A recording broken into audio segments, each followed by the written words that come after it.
Alright, I'm going to show you how I switched out my exhaust motor on my Pel 130. It's pretty simple.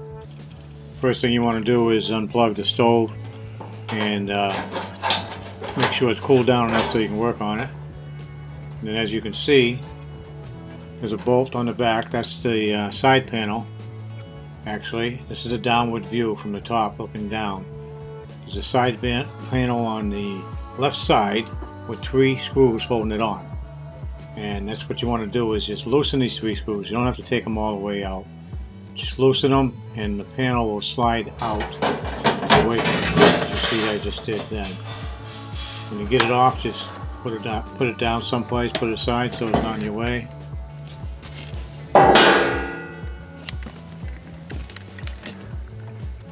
Here's the motor. It has 8 screws on it. You can see the Phillips head screws, and you can see the type of slot that they're in. Basically, this should be a 10-minute job. You should be able to. That's one of the screws. The other one's there, and there's 6 more. There's a couple wires also right there for power that you're going to disconnect. They just unplug. Usually they unplug a little hard, but they unplug. You'll see that screw, that Phillips, that's one of the ones that's going to come out. And you can see the way, once they're loose, you should be able to twist the motor and lift it out. Here I am disconnecting the wires, trying to be careful that I don't rip the wire right off the connector.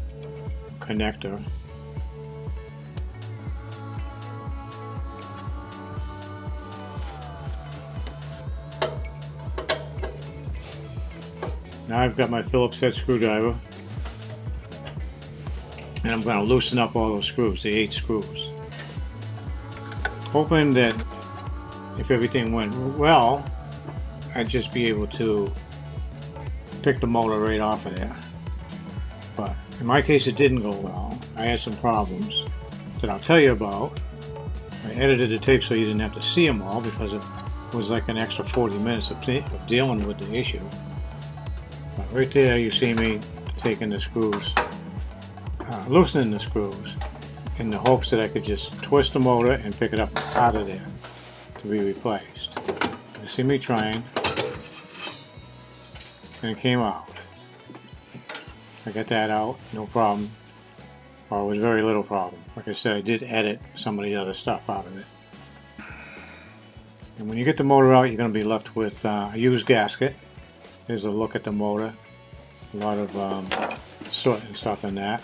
Creosote. Next thing I'm going to do, I took the gasket out, cleaned that up a bit, vacuumed it. I guess so that's all cleaned up, ready to go, ready for everything. Here's a look at the old motor again, with the old gasket on it. Pretty filthy. It was a very noisy motor. Here's the new one, all cleaned up, ready to go in. And you can see those slots that the screws go in. Supposedly, if it worked well, you'd put the motor down over the screw after you install the gasket, which is what I'm doing right there. I'm installing the gasket, and I think to do that I had to take out all the screws, because the holes in the gasket were only the size of the screw itself. I ended up taking them all out and then putting them all back in. Now you can see they're all in. It's ready for the new motor.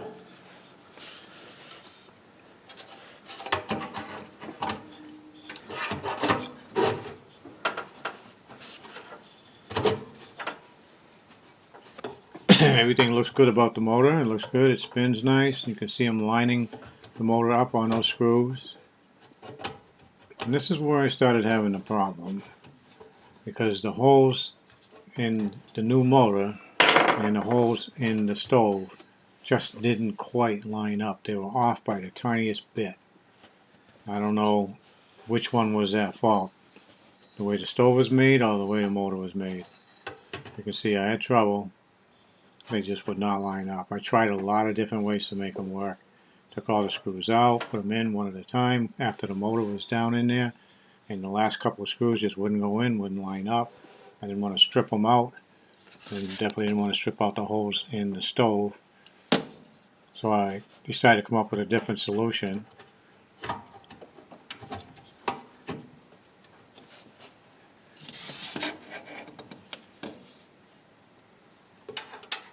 My idea for the new solution was to get a couple of washers, put 2 washers on each screw, and actually use the washers to hold down the motor. Before it was just a screw with no washers holding down the motor on that flange that you've seen. It looks like a keyhole flange, sort of. So now I'm putting in the washers into each screw and just twisting the motor as best I can and tightening down each screw with my screwdriver.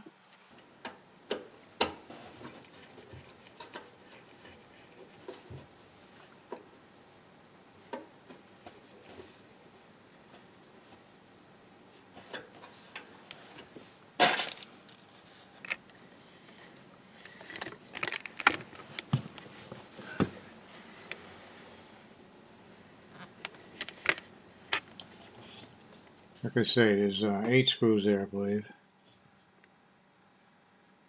You're going to get a closer look at a couple of them now. You'll notice there's those screw heads, the Phillips. They have washers underneath them now. And here you'll see I'm just testing the motor to see if it spins freely. There's nothing catching. I've already got it plugged into power, but I haven't plugged it in the wall yet. It looks good. Looks like it's ready to go. I'm giving it a last check.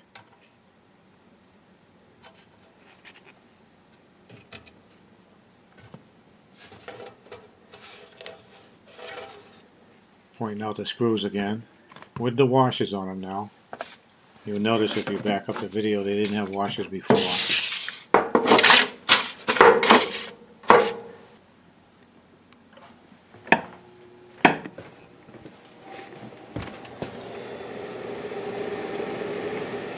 I'm getting ready to plug it in, turning it on, activate that motor.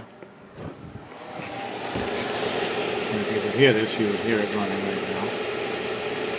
Working fine, looks like everything's cool. Like I say, in a minute I'm going to turn it up a little more. One more last double check. It's looking good, it's running good, nothing's hitting on it. Looks like the wires might be close to it, but they're not. So I'll turn it up a little more, let's get the pellets going, see if we can get some flame and make sure this motor is evacuating the smoke the way it's supposed to. Everything's still good.